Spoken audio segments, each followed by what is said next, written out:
ও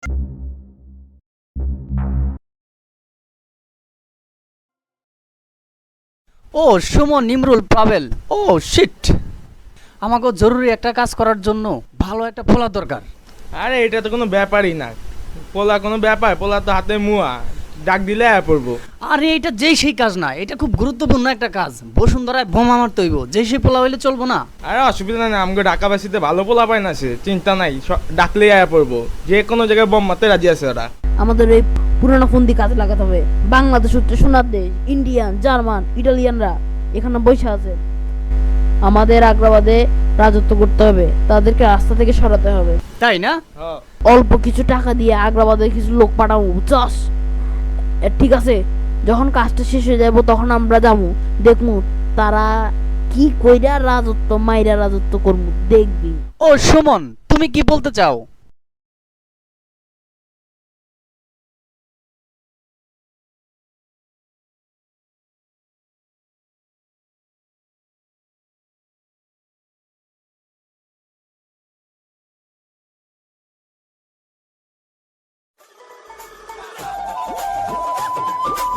মামা এদিকে হ, তোমাকে তো আমি লয়ে যাবো।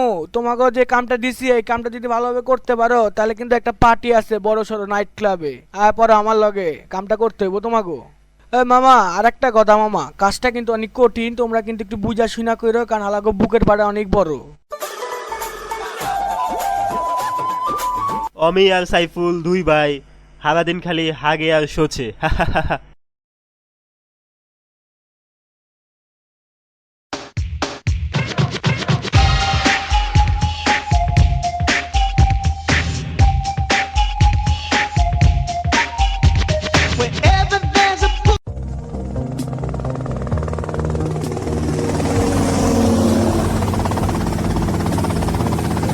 এই রোটারি স্কুলে মাঠটা দেখতেছো?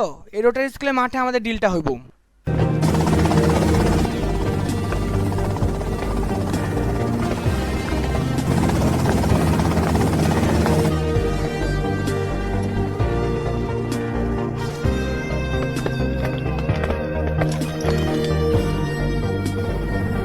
ভালো মাল এনেছো তো?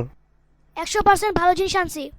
দেহি দেখো, এই লও 20 লাখ।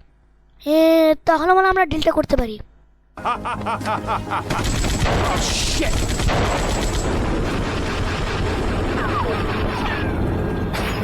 তাড়াতাড়ি গাড়ি চালিয়ে নিয়ে যাও আমাকে।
এখনই সময় তার।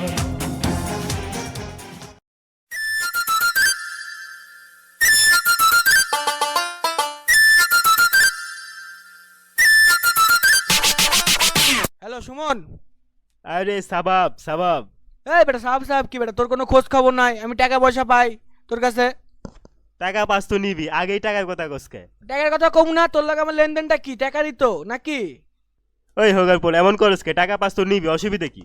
তোর মায়েরে বাপ কথাবার্তা বুঝে শোনা কইস, মাথা মুথা গরম করে লাইস না। আরে আমি ঢাকা বাই সিটি পোলা বানালে কথা কইছি তো, কাজ করে তোর টাকা তোর শোধ করে দেমুনি। না আমার টাকা আমি বুঝি না, আমার টাকা সময় মতো পাইলে হলো, যে সময় দিছি সেই সময়ের মধ্যে আমার টাকা চাই, না হলে কিন্তু তোমার শনি আছে কপালে। আরে যা যা, তুই কুড়ে মুড়ি ভিজায় খা।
আরে সুমন, তুমি আইছো? আমার তো সারা রাত ঘুম হয় নাই। শত্রুরা আমারে থ্রেট দিছে, ওরা তো আমারে মাইরা ফালাইবো। আমি ঘর থেকে বের হইতে পারতেছি না, বেঞ্চে তো আমার লেগে ওমর সাইদ ওরা অপেক্ষা করতেছে। ওগুলোর লগে ডিল করতে হইব, এখন আমি ডিল করতে পারতেছি না। আর তুমি চিন্তা করো না, আমি এই ব্যাপারটা দেখতাছি। শত্রুগুলোরে আমি ভালোভাবে বাইর করতেছি এবং এগুলোরে একটা একটা করে খুন করুম, তুমি চিন্তা করো না। হ্যাঁ হ্যাঁ, তোমার ধারণাই ঠিক আছে। আর এই কাজের জন্য তুমি বসনের সাহায্য নিতে পারো। পুলিশ কলেজের পার্টিতে বসনকে তুমি এখন গেলে পাবে। অবশ্য আমারও দাওয়াত ছিল, কিন্তু আমি সেখানে যেতে পারবো না, কারণ শত্রুরা আমার পিছনে লেগে আছে। ওইখানে গেলেই তারা আমার মাথার খুনি উড়িয়ে দিবে। আর তুমি আর এই মুরগির বাচ্চার মতো কি ড্রেস পরে আছো? কেন এই যাবে খারাপ নাকি? তুমি কিন্তু এই ড্রেসে সেখানে যেতে পারবে না। তুমি একটা কাজ করো, তুমি এখনই 10 নম্বর র্যাক্সে চলে যাও, আর সেখানে গিয়ে আমার কথা বলবে, তোমাকে সম্মানের সাথে নতুন ড্রেস দিয়ে দিবে, তুমি সেটা পরে ওইখানে জয়েন করবে, ঠিক আছে?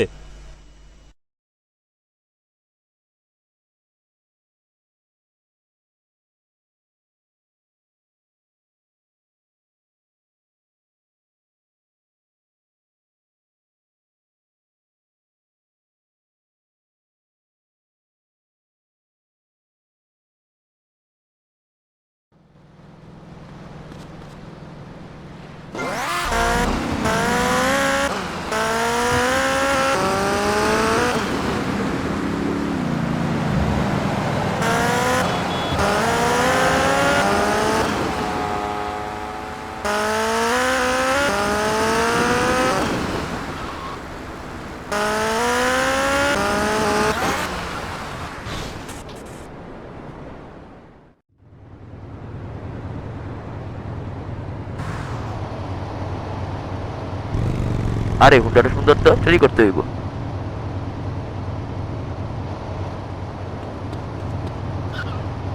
আয় হায় রে, আমার হোন্ডাটা লয়ে কেন লয়ে আসলো? আরে বাচ্চা, তোর উপরে গজব পড়বো।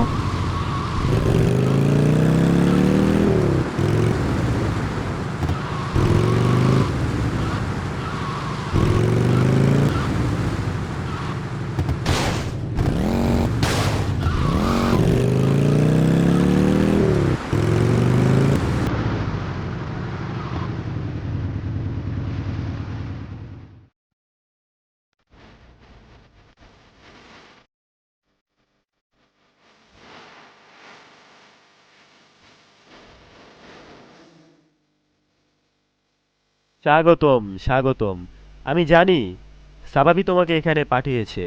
আর ইদানিং তোমার যে সমস্যাগুলো হচ্ছে, তোমার যদি মানসিক আর শারীরিক বুদ্ধিগুলা তুমি কাটিয়ে নিতে পারো, তাহলেই তুমি তোমার সমস্যাগুলা সমাধান করতে পারবে। ওইগুলো কোনো সমস্যাই না, ওইগুলো তো আমি ম্যানেজ করে নিছি আগে। দারুণ দারুণ। এটা তোমার অতীতের একটি দুর্ঘটনা, এর জন্য আমি সত্যিই খুব দুঃখিত। এখন আমি আমার মেয়ের সাথে তোমার পরিচয় করিয়ে দিচ্ছি, চলো। বিথি বিথি, মা তুমি কি আমার মেহমানকে সকলের সাথে পরিচয় করিয়ে দিতে পারবে? অবশ্যই ভালো। হাই বিথি। হ্যালো, কেমন লাগলো আমাদের পার্টি? আমি এখন তোমাকে আমাদের বিচিত্র কিছু গেস্টের সাথে পরিচয় করিয়ে দিচ্ছি। দেখো, ওই যে মেয়েটা দেখা যাচ্ছে, ওটা আমাদের নতুন ছবির নায়িকা মুন্নি। আর ওর পাশে আমাদের এলাকার এমপি মোহাম্মদ মিয়া। আমি যখন ইলেকশনে জিতছিলাম ওই সময় সবচেয়ে বড় ভূমিকা রাখছিল আমার বউ, কিন্তু এখন আর বউরে ভালো লাগে না, এখন নতুন পক্ষী। এবং ওখানে ভাইস সিটির সবচেয়ে বড় গাড়ি ব্যবসায়ী কালাচান সবসময় হাসি খুশি থাকে। এখানে আমার সময় একবার গাড়ি যাবো দিয়ে এলাম যা হোক, আমি এখন একটা খুব ভালো জমির সন্ধান পেয়েছি। এবং পুল সাইডে বসা আছে লাফিস ব্যান্ডের তারকা।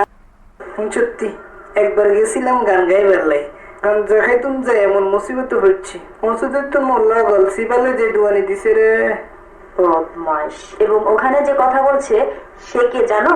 বাবা ডানহাত গঞ্জালেস। এবং ওই দুজনের মধ্যে একজন হচ্ছে পাস্তা রিচার্ড এবং আরেকজন বিখ্যাত চিত্র পরিচালক মদন আলী। আরে ওই নতুন নায়িকা বুঝি না, বুঝলাম প্রথম সব নায়িকাদের হাওয়াই দিব। আরে বৃষ্টিতে ভিজে যে সব নাই বুঝছো? আরে জাগা নাকা জাকা নাকা জাকা এই কর্নেল ভাইয়া, পার্টিটা যে খুব ধুমধাম হয়ে আসতেছ। মুই আপনাদের কিছু আনিনি, বুঝলে গেছি। আরে না, এসব কিছু লাগবে না। তুমি কেমন আছো বলো? মগো ব্যবসা তো খুব বিপদের মধ্যে আছে, বিরোধী দল খুব খেটে গেছে গা। এখন কাম হইলো বন্ধু কামে বন্ধুর আওগাই ইয়া এবং একটাকে শত্রু কল্লা হয়ে দেওয়া। ওই লোকটা কি? Ricardo Diaz.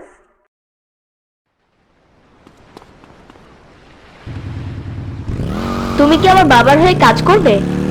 হ্যাঁ তো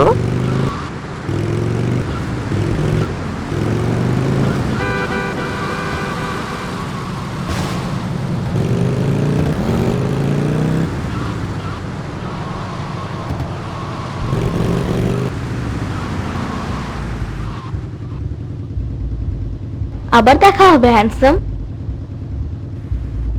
আমি জানি তোমার সাথে দেখা হবে।